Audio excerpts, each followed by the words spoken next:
11 দলের পক্ষে সারা বাংলাদেশে যেই গণজোয়ার তৈরি হয়েছে, ইনশাআল্লাহ মোহাম্মদপুরও সেই গণজোয়ারের বাইরে থাকবে না। আমরা মনে করি এই মোহাম্মদপুর জুলাই গণঅভ্যুত্থানের অন্যতম হটস্পট ছিল।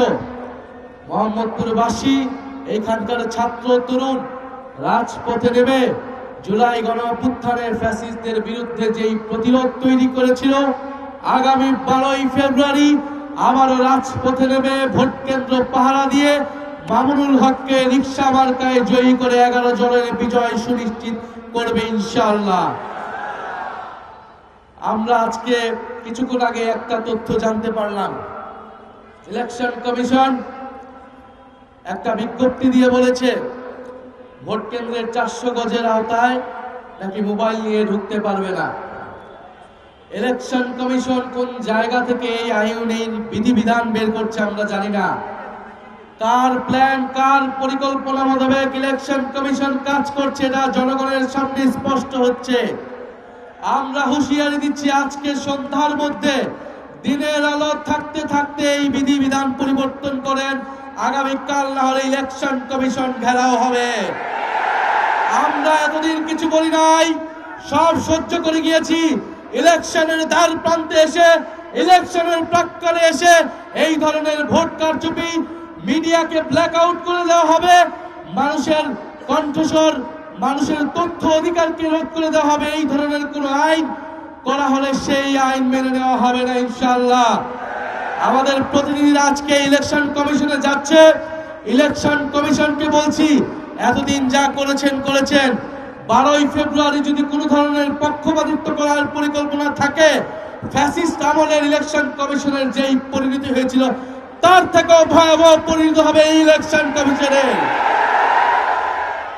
আমরা প্রশাসনের ভাইদেরকে বলছি, পুলিশ সেনাবাহিনী ভাইদেরকে বলছি, আমলাদেরকে বলছি, আপনারা আমাদের ভাই, আপনারা এই দেশের মেধাবী সন্তান, আপনাদের উপর দেশের আমানত, গুরু দায়িত্ব আপনারা পালন করবেন। আগামী 12ই ফেব্রুয়ারি আমরা সামনের দিকে আগাতে চাই, ফ্যাসিস্ট আমল থেকে আমরা সামনের দিকে আগাতে চাই।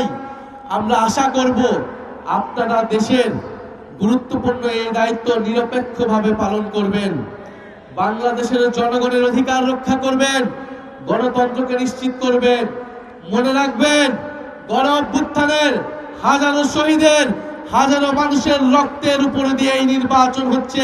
এর সাথে বিশ্বাসঘাতকতা করলে বাংলাদেশের মানুষ আপনাদের কোনোদিন ক্ষমা করবে না, করবে না, করবে না।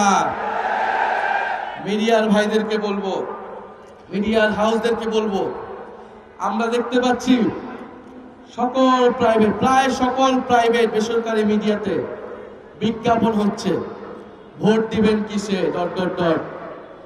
তো বেসরকারি, আপনারা বেসরকারি প্রাইভেট কোম্পানি, আপনারা টাকার বিনিময়ে বিজ্ঞাপন দিতে পারেন, কিন্তু আপনাদের ভাবা উচিত এটা আপনাদের কাজটা কতটুকু নৈতিক হচ্ছে।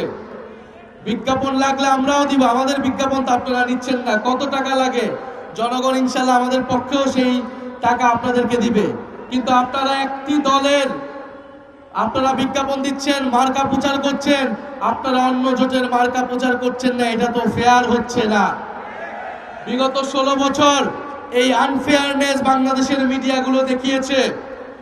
বাংলাদেশের বেশিরভাগ মিডিয়া ফ্যাসিবাদের দালালি করে, ফ্যাসিবাদের পক্ষে, গণহত্যার পক্ষে, নির্বাচন ভোটাধিকার হরণের পক্ষে বৈধতা উৎপাদন করে গিয়েছিল। আপনারা বলেছেন আপনারা বাধ্য হয়েছেন। আমরা এখন জানতে চাই আপনারা কিভাবে বাধ্য হচ্ছেন, কে আপনাদেরকে বাধ্য করছে? জনসম্মুখে সাহস করে বলুন, আমরা আপনাদের পাশে থাকব।